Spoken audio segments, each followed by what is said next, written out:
उसका स्वास्थ्य बेहतर हो और जो उसका नेचुरल हैबिटेट है उसमें उसको छोड़ें।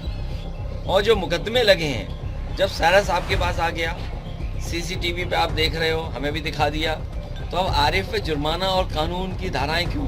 अगर आरिफ पे कोई कानून बनता है कि जिसके खिलाफ, जिसके तहत कार्रवाई कर रहे हैं, तो आप पिंजड़े में बंद कर रहे हैं, उसके लिए भी कार्रवाई कर सकते हैं, उसका भी कानून है। अगर कानून आरिफ के लिए था तो कानून उसके भी है कि आपने कैद कैसे कर दिया। तो इसलिए कानून अगर ये कहता है तो कानून को पालन होना चाहिए। आपने हालात देखे? मुझे तो जानकारी मिली और सीसीटीवी के माध्यम से देखा। मैं धन्यवाद देता हूँ, कम से कम उन्होंने सीसीटीवी के माध्यम से दिखाया, और क्वारंटीन होने के बाद हम कहेंगे कि हम लोगों को पास से दिखाया। समाजवादी पार्टी के राष्ट्रीय अध्यक्ष पूर्व मुख्यमंत्री अखिलेश यादव कानपुर चिड़ियाघर में बंद मोहम्मद आरिफ के सारस से मिलने पहुंच गए। कुछ दिन पहले आरिफ से छुड़ाकर सारस को कानपुर चिड़ियाघर में लाया गया है। चिड़ियाघर से मिली जानकारी के अनुसार सारस पक्षी ने अशरफ से बिछड़ने के बाद खाना पीना नहीं खाया है। जैसे ही अखिलेश को पता चला, वह सारस से मिलने चिड़ियाघर पहुंच गए। अखिलेश यादव आज कानपुर में खटीक समाज के सम्मेलन में शामिल होने के लिए आए थे। अखिलेश यादव और मोहम्मद आरिफ को सीसीटीवी कैमरे के माध्यम से सारस को दिखाया गया। अखिलेश यादव ने कहा कि जिस तरह से आरिफ ने सारस की जान बचाई है, वह तारीफ के काबिल है। लिहाजा सारस को बचाने के लिए सरकार और चिड़ियाघर को कार्य करना चाहिए। यहाँ के विभाग के लोगों ने क्योंकि क्वारंटीन किया है सारस, इसलिए मौके पे नहीं दिखा सकते थे, उन्होंने सीसीटीवी लगा करके और टीवी के माध्यम से हम लोगों को दिखाया है। मुझे उम्मीद है इसकी देखभाल करेंगे, सेवा करेंगे, और उसके बाद सरकार ऐसा निर्णय ले और वन विभाग के लोगों की सूझबूझ की मदद लेकर के जहाँ सबसे ज्यादा सारस हैं वहाँ भेजे जाएं।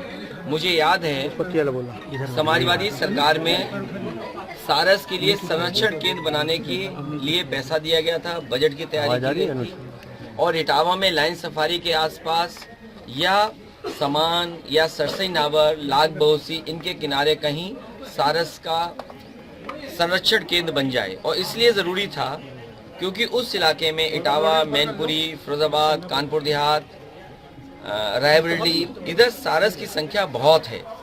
सारस की संख्या जहाँ बहुत है, वहीं सारस हमारा स्टेट बर्ड भी है।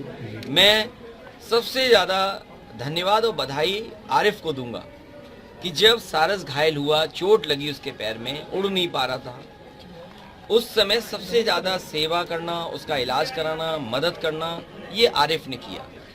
और क्योंकि आज के समय पर हर चीज़ लोग अपने सोशल मीडिया के माध्यम से अच्छी चीज़ को दूसरे तक पहुंचाना चाहते हैं, तो हो सकता है आरिफ से ये गलती हुई हो कि वीडियो बना करके और उसकी कुछ रिकॉर्डिंग कर करके लोग जाने कि देखिए एक पक्षी और एक इंसान के बीच में कैसे रिश्ता डेवलप हो सकता है। कम से कम वन विभाग के और जानकार लोगों को, जो एक्सपर्ट हैं बर्ड्स में, उनको इस पर स्टडी करनी चाहिए थी कि आरिफ की काबिलियत और आरिफ की सूझबूझ ने एक सारस को अपना मित्र बना लिया और मित्र बना करके उसके साथ रहने लगा। सारस को उन्होंने कैद नहीं किया, सारस के उन्होंने आज़ादी नहीं छीनी, लेकिन सरकार सारस की आज़ादी छीनी। उसको उठा करके लेकर के पहले रायबरेली में बंद कर दिया, जब खुला छोड़ा तो वो अपने आप उड़ गया। मैं उन गाँव के लोगों का भी धन्यवाद दूंगा जिन्होंने कुत्तों से बचाया और जानवरों से बचाया और रात भर सेवा की, दूध पिलाया, पानी पिलाया, उसके बाद वापस वन विभाग को दे दिया।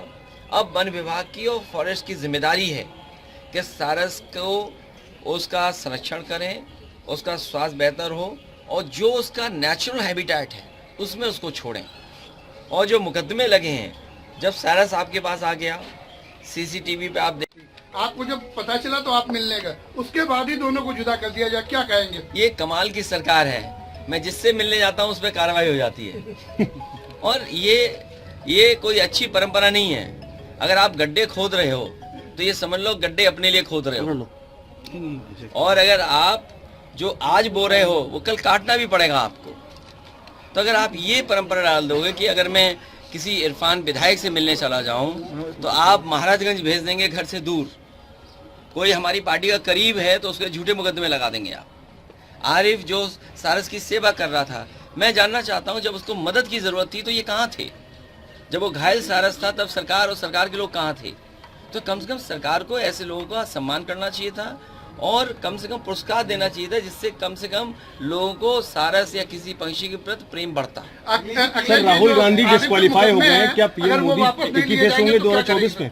नहीं, ये साजिश षड्यंत्र बड़ा है, इसलिए आप समझदारी से काम लीजिए। रीजनल पार्टियां लगातार मुकाबला कर रही हैं बीजेपी का, और बीजेपी से मुकाबला करने के लिए स्वतंत्र है कांग्रेस या अन्य दल, वो किस रूप में किसके साथ खड़े हैं। सर, लोकसभा में 24 में क्या कांग्रेस के साथ होगी सपा? 24 में भारतीय जनता पार्टी का सफाया होगा और समाजवादी पार्टी का जो आज गठबंधन जो दल हमारे साथ हैं, उन्हीं के साथ हम चुनाव लड़ने जा रहे हैं। जिससे मिलने जा रहा है उस पर कार्रवाई होगी, आप किससे मिलने? मैं अगला तुमसे मिलूंगा। मैं चाहता हूं तुम पे भी कार्रवाई हो, सर, आज सारस से मिलने जिससे लोकप्रिय आप भी हो जाओ। प्राइम संदेश न्यूज से शकील अहमद की विशेष रिपोर्ट।